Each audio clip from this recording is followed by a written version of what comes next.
Chapter 4. Mrs. Peterkin wishes to go to drive. One morning Mrs. Peterkin was feeling very tired, as she had been having a great many things to think of, and she said to Mr. Peterkin, "I believe I shall take a ride this morning." And the little boys cried out, "Oh, may we go too?" Mrs. Peterkin said that Elizabeth Eliza and the little boys might go. So Mr. Peterkin had the horse put into the carryall, and he and Agamemnon went off to their business, and Solomon John to school, and Mrs. Peterkin began to get ready for her ride.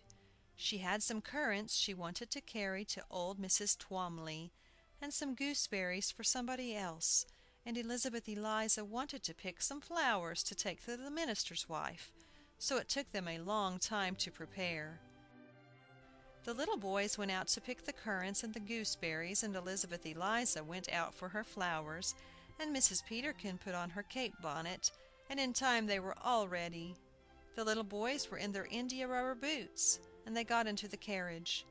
Elizabeth Eliza was to drive, so she sat on the front seat and took up the reins, and the horses started off merrily, then suddenly stopped and would not go any farther. Elizabeth Eliza shook the reins and pulled them, and then she clucked to the horse, and Mrs. Peterkin clucked, and the little boys whistled and shouted, but still the horse would not go. "We shall have to whip him," said Elizabeth Eliza. Now Mrs. Peterkin never liked to use the whip, but as the horse would not go, she said she would get out and turn her head the other way, while Elizabeth Eliza whipped the horse, and when he began to go she would hurry and get in. So they tried this, but the horse would not stir. "Perhaps we have too heavy a load," said Mrs. Peterkin, as she got in. So they took out the currants and the gooseberries and the flowers, but still the horse would not go. One of the neighbors from the opposite house, looking out just then, called out to them to try the whip. There was a high wind, and they could not hear exactly what she said.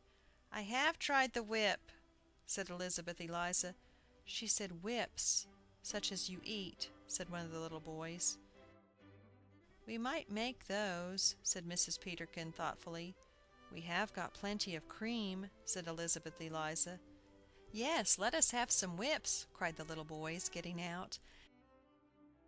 So they went into the kitchen and whipped up some cream, and made some very delicious whips, and the little boys tasted all around, and they all thought they were very nice. They carried some out to the horse, who swallowed it down very quickly. "That is just what he wanted," said Mrs. Peterkin. "Now he will certainly go."